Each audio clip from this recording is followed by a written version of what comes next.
هقولك كل المعلومات اللي هتخص الجبنه والزبده باذن الله، هقولك كل المعلومات اللي تخص اللبن، هقولك ايه الاضافه اللي احنا ضفناها، هقولك ازاي تعملي الجبنه في يوم واحد بس وتخلصي كل حاجتك في يوم واحد، هقولك ازاي تطلعي الانتاج الجميل ده بسم الله ما شاء الله اللهم بارك، حتى لو اللبن مجمد عندك في الفريزر او كمان اللبن المعلب هقولك تعمليه ازاي. جميع انواع اللبن هنستخدم النهارده لو انت عايزه، ان شاء الله تطلعي في الفيديو ممتازه ومستفاده وكل حاجه. نسمي الله ونصلي على الحبيب المصطفى، اللهم صل وسلم وزيد وبارك عليك يا حبيبي يا رسول الله، عليك واصحابك اجمعين. دي كميه اللبن دي، دول 6 كيلو، 6 كيلو نصاص. بدأ اعمل القشطه من فوق واللبن من تحت، بدأت رجيت كل الاكياس زي ما انت شايفه كده، شايفه الاكياس ما شاء الله اللهم بارك، لبن جميل وحلو زي العسل، ما هوش منضاف عليه اي حاجه خالص. شايفه كميه القشطه اللي عايمه فوق على وش الكيس كده. اول حاجه بتعرفني ان اللبن ده مش منضاف ميه، لانه بيبدا يعمل حبه قشطه على الوش، حتى لو هو في كزرولة او غلاي او كنكه بيبدا يعمل برضو كميه القشطه اللي انت شايفاها دي. بسم الله ما شاء الله اللهم بارك، صلوا على الحبيب وخدي معايا كل المعلومات اللي جايه لك ان شاء الله باذن الله، هتطلعي تعتمديه كانه مشروع يجيب لك اكل عيش حلو قوي. بس توكلي على الله كده وخدي بالك معايا في كل المعلومات اللي بقولها، علشان لو تكه بسيطه بتبوظ لك الدنيا. كده فضيت كميه اللبن بتاعتي كلها، دول 6 كيلو انصاص يعني 12 نص. بدات بعد ما فضيتهم في الحله مصمصتها ميه بس وفضيتهم في الحله، شايفه المغرفه بتاعتي يا دوب نزلتها بس، شايفه دي تاني حاجه بتعرفني اللبن عندي ممتاز وحلو قوي. تمام، اول حاجه الكيس اللي جاي فيه مغلف كله لبن من جوه بعد ما فضيته. تاني حاجه الكنكه بتاعتي او المغرفه بتاعتي او المعلقه اللي انا قلبت بيها كلها زي ما انت شايفه كده بالظبط، دسم وحلو قوي. اللبن ده على كام يا ام يوسف؟ اللبن ده عندنا هنا في البلد على 25 جنيه، ما شاء الله حلو مش وحش. ماشي، كل حاجه غلت، الاعلاف غلت واللبن غلي وكل حاجه غلت، الجبنه كمان غلت والزبده غلت وكل حاجه غلت. هنا بقى انا حطيته في المرحله دي على النار علشان انا قلت لكم بيت في التلاجة. لو جاي طازه ما هعملش المرحله بتاعه البوتاجاز دي، لو جايه طازه من الجاموسه على طول من المحل اللي انت جايباه منه او من بتاع اللبان، جايه طازه دافي، ما تعمليش انت الحته بتاعه البوتاجاز دي. انا بعملها هنا علشان اضيع منه السقعه اللي فيه، علشان اخد جبنه جميله وزبده جميله. الناس اللي بتقول احنا كده ما غليناهوش يا ام يوسف في ميكروبات، لا باذن الله ما فيهوش اي ميكروبات خالص، حاجه نظيفه وحاجه حلوه باذن الله، لان بيكون فيه حاجات نافعه وحاجات ضاره، فهو ربنا سبحانه وتعالى بيعدلها. كده دفيته زي دمعه العين بالظبط. بعد ما تدفيه زي دمعه العين يا ام يوسف مش هنغليه، لا مش هنغليه ومش هنسخنه جامد، انا بطير السقعه بتاعته بس، بياخد من 3 دقايق ل5 دقايق على البوتاجاز حسب طبعا كميه السقعه الموجوده فيه. طيب لو انا عندي لبن مجمد في الفريزر بطلعه وبشطف الاكياس بتاعته، شايفه السقعه بتاعته بدات تنطر على الحله من بره معايا، لما الاقي الحله من بره ايدي لحقاها من الدفى بسيط خالص، ماشي ايدي تحس بيها دفى بسيط. نرجع للبن المجمد، هطلعه واغسله واحطه في حله على الرخامه، الحله نظيفه الاكياس نظيفه من بره، علشان لما بفتح الاكياس بطلعها من الفريزر بتكون مقطوعه فبتشر الحليب مني بيتبهدل الدنيا. فانا عشان يبقى حاجتي نظيفه هكون غاسله الاكياس من جوه كويس وهي مجمده، بحيث ان لما تفك تكون اللبن بتاعي نظيف والحليب بتاعي نظيف، اشتغل بيه شغل نظيف عشان ما يجيش فيه عكاسه في اي حاجه. اللبن عندي مش مطمنه له، بصفيه باي مصفى جميله ناعمه وحلوه او اي قماشه نظيفه. عندي هنا دفيته زي دمعه العين وجبته هنا حطيته على الرخامه، وده بقى المكون اللي احنا هنحطه. ايه ده يا ام يوسف؟ ده الشرش الابيض اللي متصفي من الحصيره بتاعه الجبنه. ماشي، انت يا ام يوسف متوفر عندك، احنا نجيبه منين؟ هاتيه من المحل بتاع الجبن والالبان، قولي له املالي كوبايه واحده بس بتاعه شاي ولا نص كوبايه بس كده من الجبنه اللي هو بيبيعها، كده غطيته لتاني يوم. تمام كده. طيب انا ما عنديش بقى وما اعرفش اتصرف في الشرش ده او الحاجه البيضه دي، هاتي معلقتين زبادي ودوبيهم في مج لبن وانزلي بيهم على بقيه الكميه. ده كده كان تاني يوم. شايفين؟ سموا الله كده وخليكي معايا هتاخدي معلومات كتيره باذن الله. هنا لقيت القشطه بتاعتي تمام التمام والجبنه تمام التمام. الناس اللي بتلاقي القشطه عملت قشطه ومن تحت سايب ميه لبن وتروح توديه التلاجة كده بيبوظ منك. تمام، مش عايزينه يشم سقعه خالص الا لما يعمل جبنه وقشطه زي ما انت شايفه كده بالظبط. انا ما بوديهوش التلاجة الا لما بيكون بالنظام ده، علشان ناس كتيره بعتت لي على الواتس وقالت لي يا ام يوسف هو عمل قشطه من فوق بس من تحت لبن ساب، وانا وديته التلاجة بقاله يومين ولسه ما اخدش. ما بوديهوش التلاجة الا لما يعمل جبنه وقشطه. واخدين بالكم؟ طب ليه بنوديه التلاجة يا ام يوسف؟ علشان القشطه بتاعتي بحس انها بتبقى جميله والجبنه برضو بتكون جميله. لو انا حطيته بالنظام ده مفيش مشاكل بحطه، بس بلاقي الحصيره عندي تتلوط كلها لبن وجبنه. طيب انا ما عنديش حصيره، استخدمي مصفى زي ما احنا عاملين النهارده في الفيديو، هنحطه في المصفى وفي القماشه. تمام. هنا بقى خدته وديته التلاجة وغطيته. اهم حاجه تغطيه علشان التلاجة طبعا بتكون مليانه ولا يلقط منها اي حاجه، لان اللبن متعرض انه بيلقط اي حاجه. هنا بقى عندي جيت، بصي بقى معاك ليوم سليم، لجوز ايام كمان في التلاجة، مش هيجرى له اي حاجه خالص. ماشي. هنا بيته في التلاجة يوم سليم بالله عليكم بصراحه يعني. عايزه تقعدين انت ساعتين 3 4 5 يوم مش هتفرق، ما بتزعلوش خالص. حاطينه في التلاجة. شايفه الجبنه تحس ان هي بقت مجصصه معايا كده وجميله وكتلتها حلوه، والقشطه كمان بدات تتمسك معايا في الوقت ده. بقى بحب القشطه قوي في الوقت ده علشان بتتخض معايا بكل سهوله، انما لو هي فكه ومتلجه بتتخض معايا بتعب وبمجهود. ماشي. هنا بقى هبدا ان انا هناخد القشطه بقى بتاعتنا. احنا كده وزننا الطبق ورجعنا صفرنا الميزان بتاعنا بعد ما وزننا الطبق. تمام كده. اللهم بارك لنا في رزقنا يا رب، اللهم امين. هاخد كل القشطه بتاعتي انا واخداها في الطبق ده. انا عارفه ان الطبق ده كبير عن الكميه، بس انا بحب اخض في طبق كبير. في ناس بتخض في القربه، في ناس بتخض في الخلاط، في ناس بتخض على ايديها زي ما احنا هنعمل النهارده. ايه الفرق يا ام يوسف بين كل الخض القربه طبعا بيكون افضل علشان كميه الشرش الابيض اللي موجوده مع القشطه بتدي للزبده اللون الاخضر اللي انت لما بتشتريها بيه، بتدي لون اخضر فاتح كده للزبده. فهو ده عشان كده خض القربة. طب احنا ما عندناش قرب، القرب دي بنجيبها علشان لما بيكون ما شاء الله عندنا جاموسه واتنين عزكم الله بنبدا بقى نحلب كميات كتيره، فعلشان كده بنخض في القربه. ما عنديش انا بقى وبشتري لبن زي كده بخضهم على ايدي زي ما هتشوفيني، ما ياخدش معانا 10 دقايق بالظبط. هنا وزناهم طلعوا 800 جرام. بسم الله ما شاء الله حلوين دول. 6 كيلو حلوين الحمد لله. كل رزق ربنا حلو الحمد لله.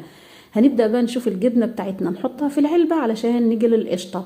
شايفه ما شاء الله اللهم بارك جبنه جميله. طالما الجبنه بتاعتي طالعه بالنظام ده يبقى الحليب عندي تمام التمام.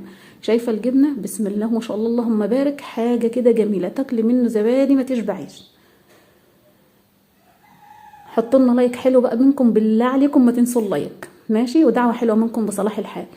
هنا بقى هبدا ان انا اجيب المصفى بتاعتي، اي نوع مصفى عندك، مدوره مربعه مخططه مستطيله، اي نوع مصفى عندك، استانلس بلاستيك اي نوع، وقماشه نظيفه، طرحه نظيفه تكون نظيفه تبع الحاجات دي. يعني انا مخليه ده بنعمل فيه الكسكاس بنعمل فيه الجبنه الحاجات دي. هبدا انزل بيها بالحاجه بتاعتي في المصفى بتاعتي تكون واسعه علشان الحاجه بتاعتك ما تدلقش منك. تمام. هنا انا حطيته في المصفى والقماشه. قبل كده احنا كنا عاملين فيديو بسم الله ما شاء الله اللهم بارك جايب مليون مشاهده على القناه، عاملين فيه 10 كيلو، عاملينهم في الحصيره، شغل نظيف شغل تمام فيه قمه معلومات ما شاء الله اللهم بارك. محدش علق لي فيه الا ويقول لي ربنا يعطيك الصحه. هحطه لكم في صندوق الوصف لو حبيتوا تخشوا تاخدوا منه اي معلومه. ده هنا بقى انا حطيت المصفى بتاعتي في صينيه لان انا هحتاج الشرش ده. هنحتاجه في ايه يا ام يوسف؟ هنخزن فيه الجبنه اللي احنا هنعملها. تمام كده. احنا كده عملنا جبنتنا من غير منفعه خالص. طب ليه ما بتعمليهاش من منفعه يا ام يوسف؟ علشان الجبنه بتاعتي بتنشف مني تاني يوم. تاني يوم بلاقيها ناشفه قوي مش بتعجبني انا شخصيا يعني. انما الجبنه اللي احنا بنعملها دي بتكون زي الزبده كده وتاكلي منها ما تشبعيش. هنا بقى هحط معلقتين ملح وهغطي القماشه بتاعتي حلوه قوي وادوس عليها واحط عليها اي حاجه تقيله من فوق. بس اخدت بس شويه زبادي للولاد بيحبوه. بالهنا والشفا يا رب. وانتوا كمان تعيشوا وتعملوا لاولادكم احلى حاجه. ما شاء الله ناس كتيره اخدت مننا الموضوع وعملته مشروع وبتشتغل بيه وهي قاعده في البيت. بنات زي السكر وحريم زي السكر، ربنا يبارك فيهم ويحفظهم لازواجهم واولادهم وامهاتهم وابائهم يا رب اللهم امين.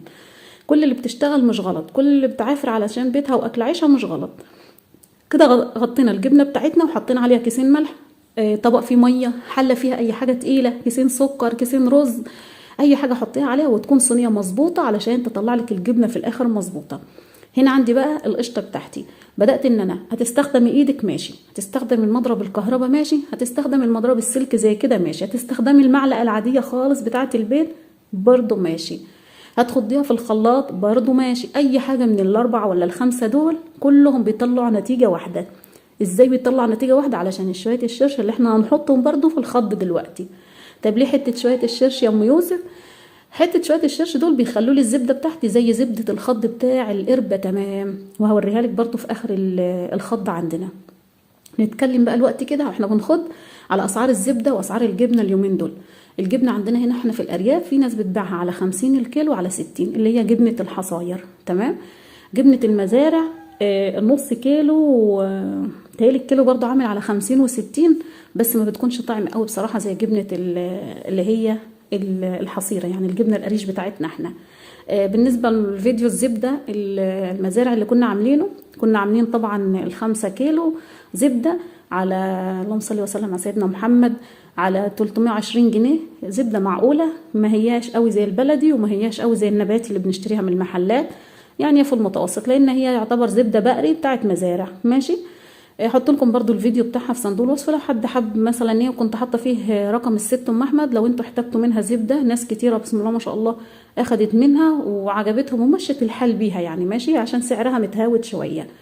هحط لكم برضو باذن الله الفيديو في صندوق الوصف، والفيديو نفسه فيه الرقم. ماشي. هنا بقى هبدأ تكمل بايدي، بحيث ان واحده برضو ما عندهاش المضرب السلك تكمل بايدها عادي. طب في الوقت ده يا ام يوسف القشطه بتاعتنا لازم تكون متلجه. لو القشطه متلجه عندك هتتخض في ثواني. طيب انا عايزه اعمل زبده عندي يا ام يوسف من غير بقى ما اشتري موال اللبن ده كله والجبنه والحاجات دي. كل يوم هتشتري كيلو اللبن اللي انت بتشتريه لبيتك او النص كيلو، واغليه من بالليل وحطيه في التلاجة بالكنكه بتاعته. تاني يوم الصبح هتاخدي وش القشطه تحطيها في علبه في الفريزر. لما تجمعي الكميه اللي انت عايزاها وخضيها بنفس الشكل بس تكون متلجه علشان تتخض معاكي في وقت قليل. بدات الجبنه تخرز معانا علشان بدات تاخد معانا بقى ايه تشكيله الزبده. تمام. بتاخد معايا في المرحله دي من 10 دقايق لربع ساعه على حسب القشطه بتاعتك متلجه او مش متلجه. لو ساقعه جامد وحلوه كده بتتخض معاكي على طول. ما هي الساقعه اهي بدات تشكل معايا بسم الله ما شاء الله اللهم بارك، طلعت لنا انتاج حلو جميل. حاجه في البيت انت عاملاها في بيتك بتكون جميله. طيب اسعار الزبده يا ام يوسف، اسعار الزبده عندنا احنا هنا بنبيع بالرطل مش بالكيلو. الرطل عندنا ب100 جنيه والكيلو رطلين وربع. يعني عندنا هنا الكيلو في البلد بتشتريه اكال مش للتاجر لا اله الا الله سيدنا محمد رسول الله ب200 وقولي مثلا 225 جنيه او 250 جنيه الكيلو. هنا عندنا في البلد اللي بيتباع مثلا مننا في بعضينا، يعني لسه التاجره بقى بتاخده وترجع تاكل فيه هي كمان عيش. تعالي بقى شوف الزبده بتاعتنا بعد ما شكلت وخرزت وبقت جميله زي العسل. في المرحله دي بقى اللي انا بحط فيها ايه، شويه الشرش الابيض اللي متصفيين من الحصيره من عندي او من العلبه والمصفى. تمام.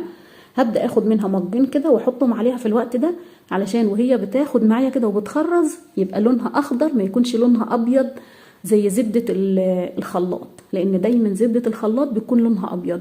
اهي بدا الشرش بتاعي يطرح والزبده بتاعتي تخرز، يعني تبدا ان هي تشكل في الزبده.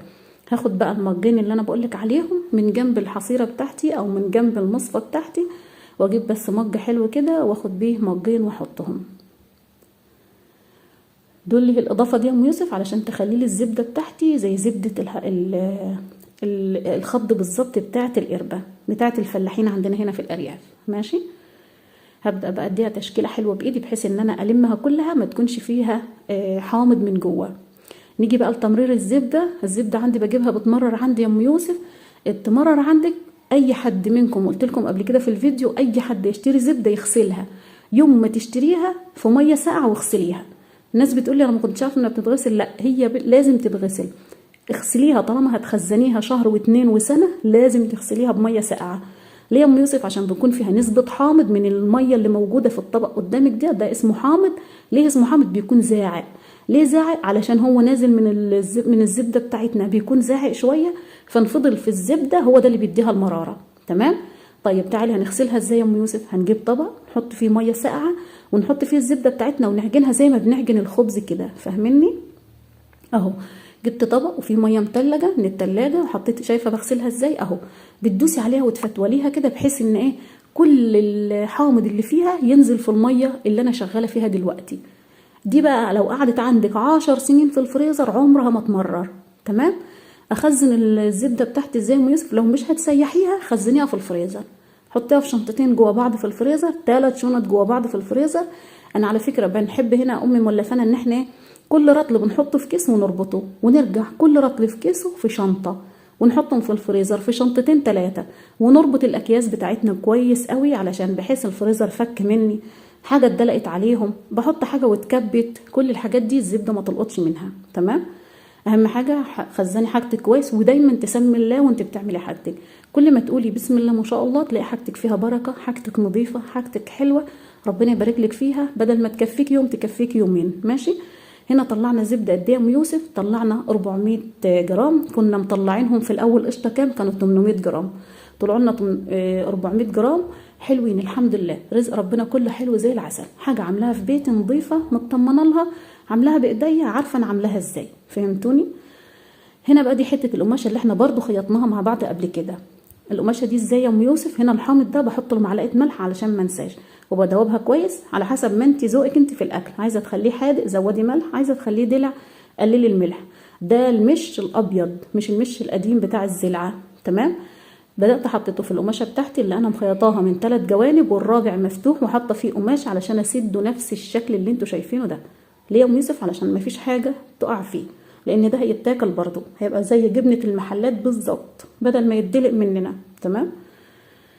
دي بقى كده هتبيت لغايه تاني يوم تتصفى اهو. كل الميه الزياده فيه بتتصفى وبيفضل فيها المش الابيض فوق، بيبقى زي الجبنه بتاعت المحلات كده.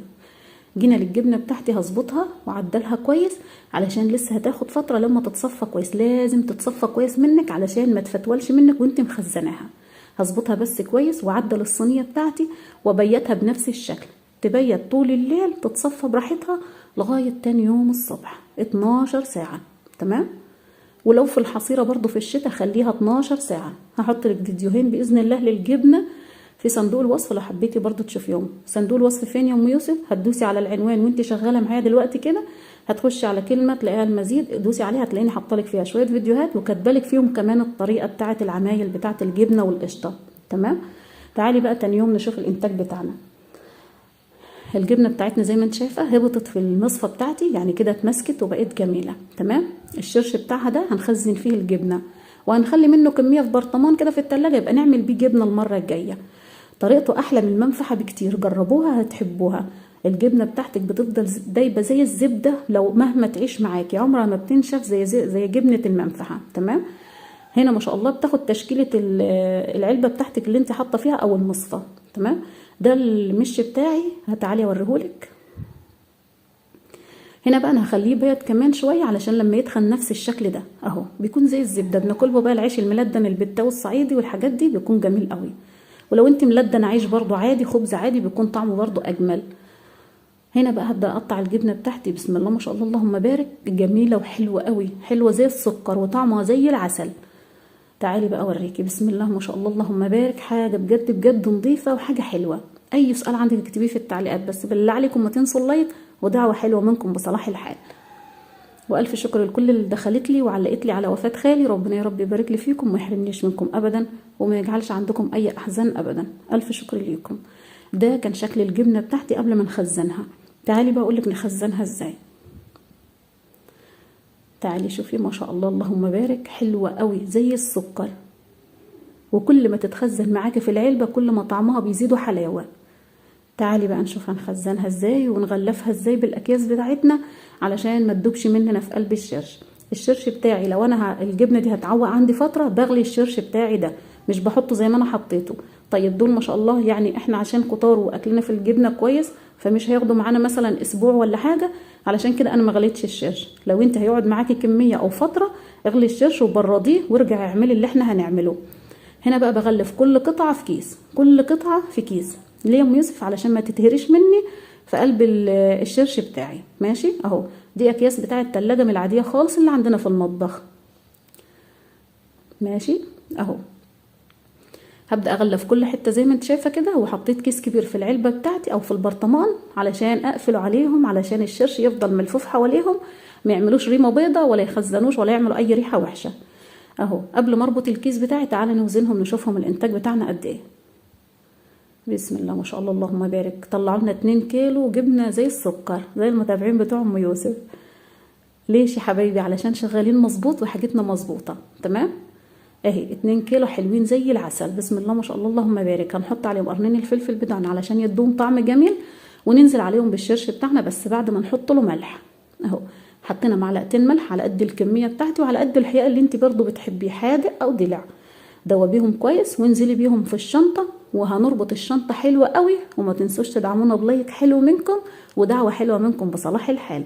واربطي الشنطة بتاعتك وحطيها في التلاجة، تقعد معاكي شهر سليم في التلاجة ما يجرالهاش اي حاجة.